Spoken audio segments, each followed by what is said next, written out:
महामानव डॉक्टर बाबासाहेब आंबेडकर यांच्या जयंतीनिमित्त 14 एप्रिल रोजी निघणाऱ्या मिरवणुकीदरम्यान भाविकांना कोणत्याही प्रकारचा त्रास होणार नाही यासाठी सर्व संबंधित यंत्रणांनी आवश्यक ती खबरदारी घ्यावी असे निर्देश महापौर समीर राजूरकर यांनी दिले आहे। जयंती मिरवणुकीच्या पार्श्वभूमीवर महानगरपालिकेतर्फे पुरवण्यात येणाऱ्या सोयी सुविधांचा आढावा घेण्यासाठी आयोजित बैठकीत ते बोलत होते।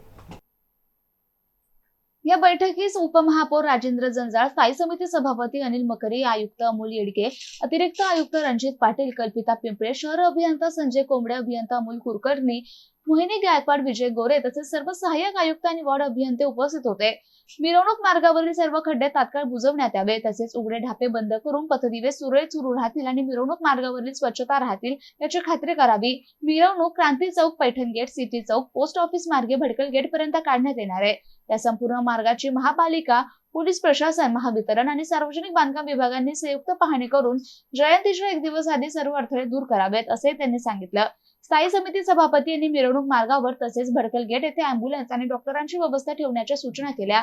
आयुक्त अमोल येडगे यांनी मुख्य कार्यक्रमस्थळी उभारण्यात येणाऱ्या स्टेजची क्षमता आणि भाविकांची सुरक्षा लक्षात घेऊन नियोजन करण्याचे निर्देश दिले।